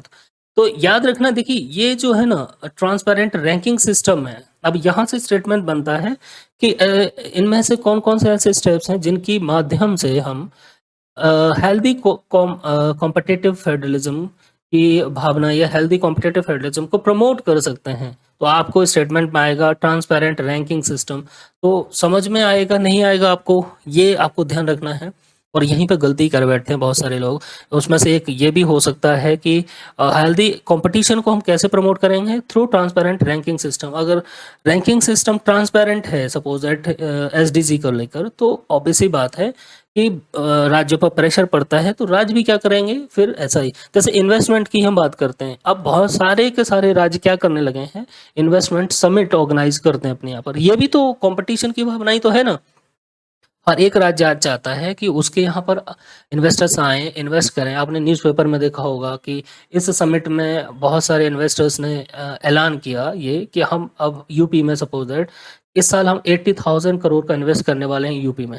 तो महाराष्ट्र भी सोचेगा क्यों हमारे राज्य में क्यों नहीं होना चाहिए। तो इससे क्या होता है, अल्टीमेटली कंपटीशन की भावना निकलती है, पैदा होती है, राइट। तो कॉम्पिटिटिव फेडरलिज्म को प्रमोट करते हैं इस वे से, है ना। ये हमारे लिए ऐसा जानना ऐसा जरूरी नहीं है। यहाँ पर अब हम चलते हैं यहाँ पर, राइट। थोड़ा सा ये कंपैरिजन है जो देख लेते हैं, डिफरेंस बिटवीन नीति Aayog and planning commission. Question यहाँ से पूछ लिया गया है, फिर भी एक बार देख लें, यहाँ से क्वेश्चन बनेगा मुझे नहीं लगता, बट फिर भी एक बार देख लेते हैं। रोल देखते हैं, it serves as advisory think tank to the government of India. NITI Aayog की अगर हम बात करते हैं तो प्लानिंग कमीशन की बात है, it serves as extra constitutional body. ये एक सुपर एक्स्ट्रा कॉन्स्टिट्यूशनल बॉडी हो गई थी उस समय, और टॉप डाउन अप्रोच के साथ में काम करती, बॉटम अप अप्रोच के साथ में ये काम नहीं करता था। इसीलिए प्लानिंग कमीशन को तो मोदी जी उस समय चीफ मिनिस्टर थे, तो उन्होंने देखा कि नीति आयोग कैसे काम करता है, ये थोपता था पॉलिसीज वगैरह को। तो उन्होंने जब वो प्रधानमंत्री बने, सबसे पहले उन्होंने प्लानिंग कमीशन को ही क्या किया, हटा दिया, है ना। इसकी जगह नीति आयोग लेकर आए। तो राज्यों का बेसिकली उसमें सहयोग हो, ऐसा ना राज्यों से पूछा ही नहीं जाए और राज्यों को बोला जाए कि ये इम्प्लीमेंट करिए, ऐसा करिए वैसा करिए, है ना। एक्सपर्टाइज देखते हैं, it draws members from a wide expertise. यहाँ पे it had a limited expertise था यहाँ पर, चूंकि केवल केंद्र सरकार का ही ज़्यादातर इसमें डोमिनेंस दिखाई देता था। फेडरलिज्म अप्रोच है यहाँ पे, देखते हैं, it operates in the spirit of cooperative federalism with state as equal partner, है ना, कि केंद्र और राज्य दोनों ही इक्वल पार्टनर हैं। और जब तक राज्य का विकास नहीं होगा तो देश का विकास नहीं होगा। तो देश और राज्य दोनों को हम इंटीग्रेट करके लेके यहाँ पर क्या है, the state participate as spectators in annual plan meetings. जो एनुअल प्लानिंग मीटिंग होती थी वहाँ पे एज स्पेक्टेटर के रूप में ही स्टेट को पार्टिसिपेशन देखने को मिलता था। यहाँ ऐसा नहीं था। लीडरशिप देखें तो यहाँ secretaries are known as a CEOs appointed by the prime minister. यहाँ secretaries were appointed through the usual process. Planning approach यहाँ देखते हैं, focus on bottom up approach. ये इस पर फोकस करता था टॉप डाउन अप्रोच पर, यानी ऊपर से चीजें नीचे की तरफ जाती थी, सौंपा जाता है बेसिकली, जिसको हम बोलते हैं। यहाँ बॉटम अप्रोच था कि ग्राउंड लेवल पे क्या रियलिटी है उसको रिगार्डिंग हम पर पॉलिसीज बनाना है, फ्रेमवर्क्स बनाना है। Policy composition, it does not possess a mandate to impose policies. देखो ये सबसे इंपॉर्टेंट है कि यहाँ पर जो पॉलिसीज बनाए जाते हैं उनको इम्पोज नहीं किया जाता है। यहाँ पर क्या था, it imposed policies on a state and tied allocation of a fund to approved project. ये एक सबसे बड़ा चैलेंज था जो प्लानिंग कमीशन के साथ में, है ना। ये क्या करते थे, पॉलिसी को स्टेट के ऊपर इम्पोज करते थे। अगर स्टेट उसको इम्प्लीमेंट नहीं करता है तो एलोकेशन, जो फंड का एलोकेशन था उसको रोक देते थे, है ना। ये सब चीज़ें थी। फंड एलोकेशन की बात करते हैं यहाँ पे, it does not have a power to allocate funds, this authority is vested in the finance minister, it had power to allocate funds to ministries and state government. ये एक सबसे बड़ा चैलेंज था, ठीक है ना, क्योंकि इसका नेचर क्या है, नीति आयोग का नेचर जो है वो एडवाइजरी बॉडी है, थिंक टैंक है, ये एक सुपर स्पेशल बॉडी थी, है ना, इसीलिए इसमें ये सारे चैलेंजेस थे, इसलिए इसको हटा दिया गया। ये हमारे लिए देखना जरूरी नहीं है कि इसके लॉन्ग टर्म गोल क्या हैं, शॉर्ट टर्म गोल क्या हैं, अभी देखेंगे। गोल्स फॉर 2030, गोल्स फॉर 2035, ये सच हमारे लिए जानना जरूरी नहीं। यहाँ पे अगर आप देखना चाहें तो जो इनिशिएटिव हैं, की इनिशिएटिव नीति आयोग के द्वारा, उनको आपको देखना है। यहाँ से हो सकता है ऐसे प्रश्न पूछे आपसे कि इनमें से कौन-कौन से ऐसे इनिशिएटिव्स हैं जो नीति आयोग के द्वारा लिए गए हैं। एसडीजी इंडेक्स जो है ना, एसडीजी इंडिया इंडेक्स है, आपको competitive water management, composite water management index, इसमें से ये 4-5 चीज़ें आपको याद रखना है। एक तो है एसडीजी इंडेक्स, इंडिया इंडेक्स है, कंपोजिट वाटर मैनेजमेंट इंडेक्स है, अटल इनोवेशन मिशन है, 7 प्रोजेक्ट है, एस्पिरेशनल डिस्ट्रिक्ट प्रोग्राम है, बहुत इंपॉर्टेंट है ये सब चीज़ें, school education quality index, district hospital index, health index और ई मार्ट पोर्टल है, ठीक। ये आपको ध्यान रखना है। ये याद है कि मिथेनॉल इकोनॉमी प्रोग्राम है, strategy for new India at 75, ये बुक निकाली थी नीति आयोग ने, तो बहुत इंपॉर्टेंट बुक थी, इस समय अभी भी है ऑलरेडी, मैं इसके पास। गुड गवर्नेंस इंडेक्स है, women transforming India awards, India innovation index. एक बार जस्ट गो थ्रू ये सब सारी चीज़ एक बार देख लीजिए तो आपको याद रहेगा बेसिकली कि इनमें से कौन-कौन से ऐसे इनिशिएटिव्स हैं जो नीति आयोग के द्वारा लिए गए हैं। तो प्रीलिम्स के लिए इम्पोर्टेंट हो जाता है, एक बार ज़रूर देखिएगा। चलिए अब हम लोग क्वेश्चन कर लेते हैं इसके लिए। देखिए क्वेश्चन कैसा बनेगा, अब आपको समझ में आएगा कि हम लोग क्वेश्चन से क्यों क्वेश्चन पे ज़्यादा फोकस है हमारा। यहाँ हम बात करते हैं, चलिए सबसे पहला क्वेश्चन है, with reference to the governing council of NITI Aayog consider the following statement. जो नीति आयोग की गवर्निंग काउंसिल है उसके संदर्भ में हमको ये स्टेटमेंट पर विचार करना है। सबसे पहला, the resolution establishing NITI Aayog mandate that the governing council meet at least once every year. अब देखिए नीति आयोग का जो रेजोल्यूशन है जिसके माध्यम से उनको एस्टैब्लिश किया गया था, वो मैंडेट करता है कि गवर्निंग काउंसिल की मीटिंग साल में एक बार होनी ही चाहिए। मैंडेट मतलब ये कंपल्सरी करता है कि गवर्निंग काउंसिल की मीटिंग एक बार साल में जरूर होनी चाहिए, ऐसा, ठीक है। तो आपको याद रखना है कि गवर्निंग काउंसिल, ये जो नीति आयोग को एस्टैब्लिश करने का जो रेजोल्यूशन है, इसमें कहीं भी ऐसा मेंशन नहीं, ये मैंडेटरी नहीं है कि नीति आयोग की गवर्निंग काउंसिल की मीटिंग साल में एक बार होगी ही होगी। जैसे आप देखेंगे कि जो कमेटी है उसकी आरबीआई की बेसिकली, है ना, तो वहाँ पे मैंडेटरी होता है कि साल में उनको 3 बार मिलना है या 4 बार मीटिंग करना ही करना है, ये कंपल्सरी उनके मैंडेट होता है। लेकिन नीति आयोग की गवर्निंग काउंसिल की मीटिंग साल में एक बार होगी, ये मैंडेट नहीं है, ये ज़रूरी नहीं है, इसलिए स्टेटमेंट गलत हो जाता है। हाँ, जनरली क्या होता है कि एक बार नीति आयोग की मीटिंग होती है साल में, ये जनरली है, नॉर्मल कंडीशन है, बट ये मैंडेट नहीं है, इसको आपको विशेष कर ध्यान रखना है। इसीलिए ये पहला का जो स्टेटमेंट है ये गलत हो जाता है। और आप कहीं भी मैं आपको मतलब चैलेंज करता हूँ इस बात का कि ये कहीं भी मेंशन नहीं होगा कि नीति आयोग की इस तरह का स्टेटमेंट उसके बारे में, कि हाँ किसी भी बुक में, किसी भी नोट में आपको ये मिलेगा नहीं कि उसकी गवर्निंग काउंसिल की मीटिंग के रिगार्डिंग ऐसा है ना। दूसरा है, they focus on long term national development strategy and reforms and serve as a platform for sharing best practices among state. ये स्टेटमेंट बिल्कुल सही है, जनरलाइज्ड स्टेटमेंट है, तो ये क्या करते हैं, फोकस करते हैं long term national development strategy पर एंड रिफॉर्म्स पर, serve as a platform for sharing best practices among. हमने देखा था अभी कि ये एक प्लेटफॉर्म है बेसिकली, जहाँ पर हम क्या करते हैं, राज्य एक दूसरे के साथ में बेस्ट प्रैक्टिसेस को शेयर करते हैं, इससे हमारा कोऑपरेटिव फेडरलिज्म प्रमोट होता है। और ये long term national development strategy और रिफॉर्म्स को क्या करते हैं, उस पर फोकस करता है, ठीक। तो दूसरा स्टेटमेंट ऑलरेडी सही, बिल्कुल सही है, करेक्ट है। इसका मतलब decisions are taken through normal voting mechanism and their recommendation are binding on the union and state. अब देखिए यहाँ पर जो डिसीजन लिए जाते हैं नीति आयोग में, वो क्या होता है, वोटिंग के माध्यम से नहीं होती। वोटिंग तब होती है जब उसका मैकेनिज्म कैसा हो, स्टैट्यूटरी टाइप का हो। बॉडी कैसी है, ये थिंक टैंक है, रिकमेंडेशन देती है, रिकमेंडेशन बाइंडिंग नहीं होंगे। जब बॉडी कोई थिंक टैंक है, एडवाइजरी बॉडी है, तो उसके जो रिकमेंडेशंस होते हैं वो बाइंडिंग नेचर के नहीं होते हैं।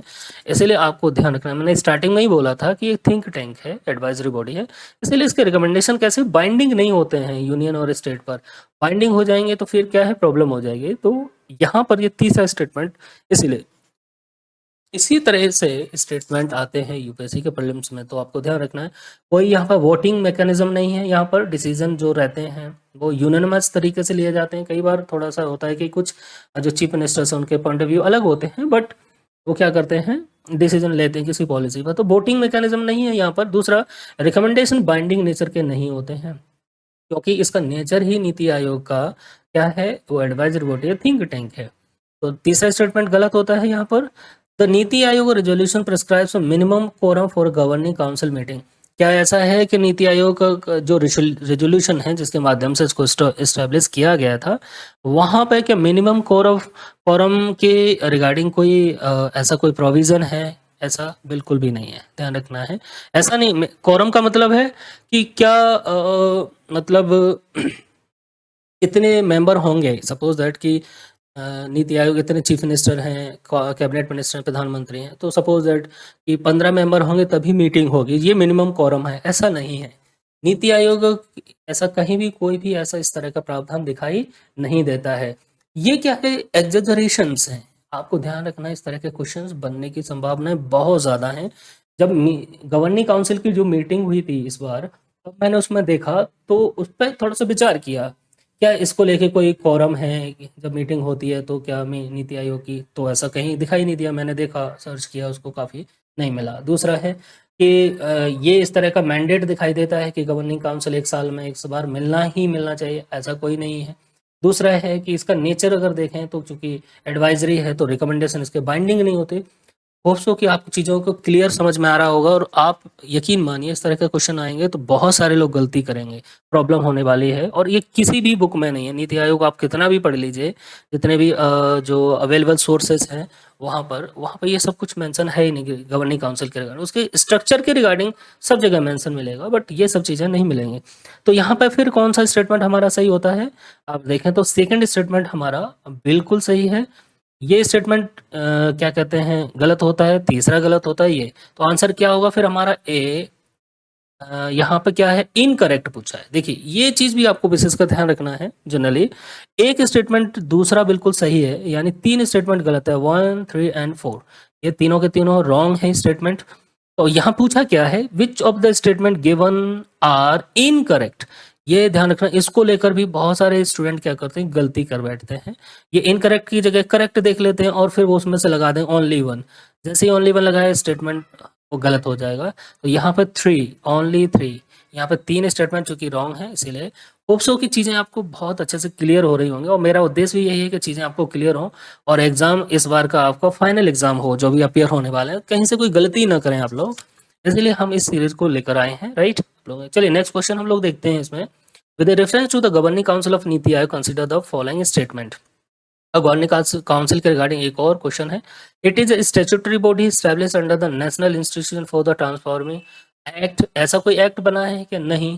दूसरा, ये स्टैट्यूटरी बॉडी है कि नहीं। अगर एक्ट के द्वारा एस्टेब्लिश किया जाता तो ये स्टैट्यूटरी बॉडी होती है ना, ये एक लीगल बॉडी होती, लेकिन इस तरह के एक्ट के द्वारा नहीं बनाया गया है। हमने देखा था यूनियन कैबिनेट के रेजोल्यूशन के द्वारा इसको एस्टेब्लिश किया गया था, ठीक है ना। तो ये ना तो स्टैट्यूटरी बॉडी है, स्टार्टिंग में ही हमने बात की थी ना, कॉन्स्टिट्यूशनल बॉडी, तो पहला स्टेटमेंट गलत होता है। दूसरा, the governing council is the premier decision making body of NITI Aayog and meets annually to evolve a shared vision of national development priority. ये स्टेटमेंट बिल्कुल सही, 100% सही है। क्यों, ये प्रीमियर डिसीजन मेकिंग बॉडी है नीति आयोग की, गवर्निंग काउंसिल, ठीक है ना। जो मेन डिसीजंस लिए जाते हैं वो गवर्निंग काउंसिल के लिए लिए जाते हैं। और यहाँ पर देखिए मीट्स एनुअली, ये यहाँ पर मैंडेट नहीं कर रहा है। आप देखेंगे कि जनरली क्या होता है, नीति आयोग की एक मीटिंग होती ही होती है साल में, है ना। तो ये आपको ध्यान रखना है कि गवर्निंग काउंसिल की जो मीटिंग है वो साल में एक बार जरूर होती है, लेकिन ये मैंडेट नहीं है। तो यहाँ पर ये statement general statement, meets annually to evolve shared vision and national development, तो इसीलिए ये दूसरा स्टेटमेंट बिल्कुल सही है। Third, the council includes the chief minister of all state and union territories with the legislature and lieutenant governor of state. ये statement भी बिल्कुल सही। हमने जब इसके स्ट्रक्चर के रिगार्डिंग बात की थी ना, जब देखा था, तो यहाँ पर तीसरा स्टेटमेंट भी सही होता है। The vice chairperson of NITI Aayog is ex officio convener of the governing council meeting। क्या ऐसा है? एक्स ऑफिसियो कन्वीनर कौन होता है इसका? नीति आयोग का वो है प्रधानमंत्री, वाइस चेयरपर्सन नहीं होता है। तो ध्यान रखना है, इस तरह का स्टेटमेंट आ सकता है आपसे, तो ये आपके लिए प्रॉब्लम क्रिएट करेगा। तो ध्यान रखना है, the vice chairperson of NITI आयोग होता है vice chairperson, but ex officio convener, convener मतलब जो मीटिंग को लेता है, बेसिकली मीटिंग हेल्ड करता है, उसको चेयर करता है। तो सारी की सारी मीटिंग कौन करता है नीति आयोग की? यहाँ पर चेयर कौन करता है? प्रधानमंत्री। इसीलिए ये स्टेटमेंट भी गलत हो जाता है। तो ये स्टेटमेंट हमारा गलत है, ये स्टेटमेंट हमारा पहला वाला गलत है। तो स्टेटमेंट फिर हमारे पास कौन कौन से बचे? Second and third. तो यहाँ पर आंसर क्या होगा फिर हमारा? बी। होप सो कि आपको और भी क्लैरिटी आई होगी इसको लेकर। तो जितनी क्लैरिटी रहेगी दिमाग में, उतना यकीन मानिए आपके लिए अच्छा होगा, है ना। अब नेक्स्ट क्वेश्चन देख लेते हैं हम लोग। विच of the following best reflect the strategic objective of holding regular meeting of NITI आयोग गवर्निंग काउंसिल। अब नीति आयोग की जो गवर्निंग काउंसिल की मीटिंग होती है, उसका स्ट्रेटेजिक ऑब्जेक्टिव क्या है इसको हेल्ड करने का? सिर्फ नीति आयोग की जो गवर्निंग काउंसिल की मीटिंग है, उसको हेल्ड करने का स्ट्रेटेजिक ऑब्जेक्टिव क्या है ना, बेस्ट क्या बेसिकली। तो यहाँ पर देखते हैं। पहला, to replace the legislative power of the state assembly in matters of economic planning. ऐसा तो बिल्कुल नहीं है। स्टेट लेजिस्लेटिव असेंबली के पावर को ये कैसे रिप्लेस कर सकता है इकोनॉमिक प्लानिंग के संदर्भ में, है ना, क्योंकि वो अपने आप में कॉन्स्टिट्यूशनल बॉडी है। तो ऐसा तो प्रॉब्लम है, मतलब ऐसा तो पॉसिबल है ही नहीं। दूसरा, to provide top down mandate for the implementation of centrally sponsored scheme. ऐसा नहीं है। ये जो टेंडेंसी थी, ये थी किसके साथ में? योजना आयोग के साथ में। ये नीति आयोग के साथ में नहीं है, राइट। चलिए, तो ये स्टेटमेंट भी गलत होता है। और to evolve a shared vision of national development priorities with active involvement of state, right. तो इसका ये स्टेटमेंट बिल्कुल सही है। यहाँ पर to evolve shared vision of national development priorities with active involvement of state, यानी जब तक स्टेट का एक्टिव इन्वॉल्वमेंट नहीं होगा, तब तक हमारा जो नेशनल डेवलपमेंट का जो विजन है, वो कैसा पूरा हो सकता है ना। तो इसके लिए काम करना, ये स्टेटमेंट्स बिल्कुल सही है। नेक्स्ट देखते हैं, to exercise constitutional authority over the finance commission recommendation. नहीं, ये बिल्कुल भी नहीं है। इसमें कोई इंटरफेयर नहीं करता है। फाइनेंस कमीशन का जो रिकमेंडेशन, ये जो कैरेक्टर था, ये योजना आयोग का था, ये नीति आयोग का कैरेक्टर नहीं है। ये इस पर कोई भी एक्सरसाइज नहीं करता कॉन्स्टिट्यूशनल अथॉरिटी के रूप में कि फाइनेंस कमीशन के रिकमेंडेशन को जो ओवरराइड करे बेसिकली। तो ये स्टेटमेंट ये गलत, ये भी गलत होता है, ये भी गलत होता है। तो हमारा स्टेटमेंट सी बिल्कुल सही है ना। Analyse the GC is the premier body for fostering cooperative federalism. It emphasise a bottom up approach where state are active partners in shaping the national development agenda. Also कि clear हुआ होगा आप लोगों को ये। नेक्स्ट क्वेश्चन पे हम लोग चलते हैं। देखिए, क्वेश्चन पे फोकस इतना क्यों है मेरा कि जब तक आप क्वेश्चन प्रैक्टिस नहीं करेंगे, तो आप वहाँ पर गलती करने के चांसेस आपके बहुत ज़्यादा रहते हैं। और स्टूडेंट के साथ में एक बड़ा चैलेंज ये भी है कि न्यूज़पेपर इतना डिफरेंट सोर्सेस हैं, हम किसको सम अप करें, किसको नहीं सम अप करें, क्या उसमें से अच्छा क्या बुरा, एक अपने आप में चैलेंज है। तो होप्स हो कि इससे आप लोगों का वो जो चैलेंज है, हम लोग उसको शॉर्ट आउट कर सकें। Next question, with reference to the NITI Aayog consider the following statement. It was established by an act of parliament replacing the planning commission, है ना। तो ये पार्लियामेंट के एक्ट के द्वारा स्टैब्लिश नहीं हुआ था। हाँ, प्लानिंग कमीशन को जरूर इसने रिप्लेस किया है, बट ये कोई पार्लियामेंट के एक्ट के द्वारा स्टैब्लिश तो नहीं हुआ। ये रेजोल्यूशन, जो यूनियन कैबिनेट का रेजोल्यूशन था, उससे स्टैब्लिश हुआ। तो ये पहला स्टेटमेंट गलत होता है। दूसरा स्टेटमेंट है, it acts as the apex public policy think tank of the government of India. बिल्कुल सही है ये, क्योंकि पब्लिक थिंक टैंक है गवर्नमेंट ऑफ इंडिया का। It provides both directional and financial grants to the state. ऐसा है क्या? फाइनेंशियल ग्रांट्स भी प्रोवाइड करता है स्टेट को? नहीं, क्योंकि थिंक टैंक है भाई, एडवाइजरी बॉडी है। तो ये फाइनेंशियल ग्रांट्स कैसे दे सकता है स्टेट को, और डायरेक्शन कैसे दे सकता है? ये जो कैरेक्टर था वो किसका था? योजना आयोग का। तो ये गलत हो जाता है। तो यहाँ पर हमारे पास इनकरेक्ट, उसने पूछा है कि which of the statement given above is are correct. तो यहाँ पर केवल 2 है ना। देखेंगे यहाँ पे A 2 only 1 and 2 only 2 and 3 only 1 2 3 only, यहाँ पर 2 ये हमारा करेक्ट आंसर है। नेक्स्ट देखते हैं, consider the following functions of NITI आयोग। पहला, hosting cooperative federalism through structured support mechanism, बिल्कुल सही है कि ये कोऑपरेटिव फेडरलिज्म को कैसे फोस्टर करता है, तो स्ट्रक्चर्ड सपोर्ट मैकेनिज्म के ना स्टेट को क्या करता है, हर तरह से support, hand holding support provide करता है। स्ट्रक्चर को हमने पढ़ा था वहां पर कि कैसे ये कोऑपरेटिव फेडरलिज्म को प्रमोट करता है। दूसरा, monitoring and evaluation of implementation of government programmes, ये भी बिल्कुल सही है कि गवर्नमेंट के जितने पॉलिसी एंड प्रोग्राम्स हैं उनको क्या करता है, ये मॉनिटर करता है, इवैल्यूएट करता है। थर्ड है, allocation of fund to state based on 5 year plan, ऐसा तो नहीं है, ये स्टेटमेंट बिल्कुल 100% गलत है। ये दिखता है which of the above are perform by NITI Aayog, तो फर्स्ट एंड सेकंड ये इसके द्वारा परफॉर्म किए जाते हैं। अब ये स्टेटमेंट है एनडीसी के रिगार्डिंग, आपने नहीं पढ़ा है इसको, आप बाद में हम लोग देखेंगे, राइट। दूसरा चलते हैं यहाँ पर, which of the following are not objective या फीचर्स ऑफ नीति आयोग। ठीक, इसमें से कौन सा ऑब्जेक्टिव या फीचर्स नीति आयोग के नहीं है। सबसे पहला, to evolve a shared vision of national development priorities sectors and strategy with the active involvement of state. तो यहाँ पर देखो ये पहला स्टेटमेंट बिल्कुल सही है ना। यहाँ पे एक्टिव स्टेट के एक्टिव इन्वॉल्वमेंट की बात की गई है ना। जितने भी सेक्टर से प्रायोरिटी सेक्टर स्ट्रेटेजी जब बनाते हैं नेशनल डेवलपमेंट की, तो वहाँ पे स्टेट को एज अ की एक्टर के रूप में रखा गया है। To foster cooperative federalism through structured support mechanism with the state on a continuous basis, ये भी बिल्कुल सही है। थर्ड है, to develop mechanism for credible village level planning and implemental incremental aggregation of plans to higher level of government. ये मैंने बताया था ना कि ये क्या करता है, बॉटम अप अप्रोच को लेकर चलता है, टॉप डाउन अप्रोच को लेकर नहीं चलता है। तो विलेज लेवल तक की जो बेसिकली प्लानिंग है उसको भी मैकेनाइज करता है। तो थर्ड स्टेटमेंट भी बिल्कुल सही है। To ensure that national security interest are incorporate into economic strategy and policy in area specified refer to NITI Aayog. ठीक, इसको थोड़ा सा आप लोगों को डाउट होगा, फिर हम आगे देखते हैं। To allocate financial resources directly to the state और प्रोग्राम्स एंड डेवलपमेंट, ये तो बिल्कुल गलत हो जाता है, इसलिए ये स्टेटमेंट इसका क्या है, गलत होता है, इसको आपको ध्यान रखना है। तो यहाँ पे ये 4 के 4 स्टेटमेंट बिल्कुल सही है हमारे।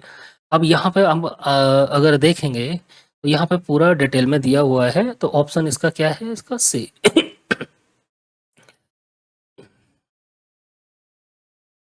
राइट, क्योंकि ऑप्शन ही इतने हैं हमारे पास। देखिए यहाँ पर 5 एलिमिनेट हो जाता है तो गलत होता है, राइट। 3 ये 5 इसमें भी है, 5 इसमें भी है, तो ये दोनों एलिमिनेट हो जाते हैं।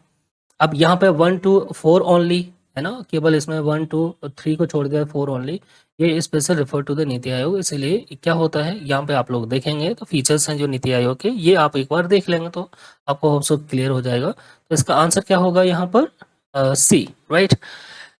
तो अभी अब जो हमारा नेक्स्ट टॉपिक रहेगा उसमें लोकपाल एंड लोकायुक्त पढ़ेंगे, और उसके साथ में हम कोशिश करेंगे कि इलेक्शन कमीशन ऑफ इंडिया इसको भी पढ़ने वाले हैं, और दोनों ही टॉपिक हमारे लिए बहुत इंपॉर्टेंट है।